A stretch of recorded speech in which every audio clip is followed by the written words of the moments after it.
les parents, j'espère que vous allez bien. Alors bienvenue sur cette chaîne de la famille du bonheur. Alors moi je suis Célie, donc Céline, maman solo de 2 enfants. Donc j'ai un garçon de 12 ans et une fille de 2 ans. Je vis actuellement en Belgique, comme ça vous savez.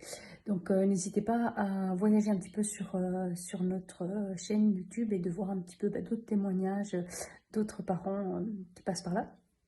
Et donc, moi, ce que je voulais vous partager aujourd'hui, c'est vraiment une prise de conscience que j'ai eue, et encore plus ici, depuis aujourd'hui, enfin hier, aujourd'hui, j'ai envie de dire, suite à un partage de Martha aussi. Donc, c'est que on a tendance à dire, j'ai pas l'argent, j'ai pas le temps.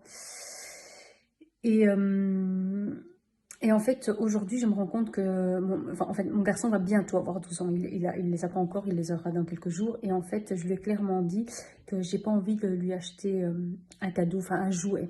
Donc, dépenser mon argent pour quelque chose qu'il va utiliser quelques jours, semaines ou mois. Et ça se trouve, d'ici 6 mois, 1 an, il n'utilise même plus ce truc. Et il se souviendra peut-être même pas dans 2 ans ce qu'il a pu recevoir, quoi.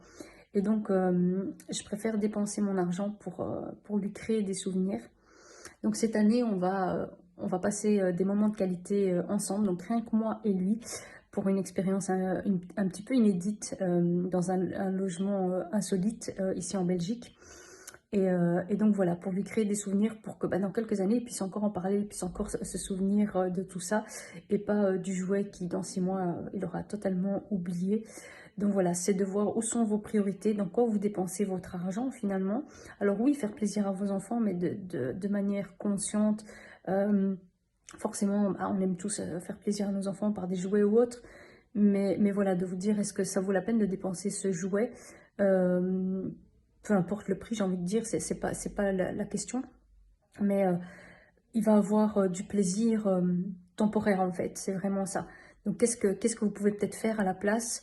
Est-ce qu'il n'y a pas autre chose qui va lui donner du plaisir à long terme ou lui créer des souvenirs? Donc voilà, c'est de créer en fait, ici on avait créé un tableau des rêves. Donc il a coché plusieurs choses qu'il aurait aimé faire sur l'année.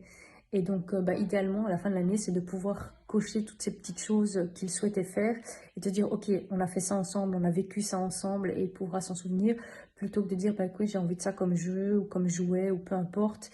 Et puis, voilà, il va se lasser de trucs et complètement zapper ça et oublier. Et puis, en général, pour la revente de ce genre de choses, on les vend des cacahuètes, quoi. Et encore, si on les donne pas ou autre chose. Donc voilà, c'est vraiment de prioriser voilà, vos dépenses et de conscientiser vers quoi vous voulez aller.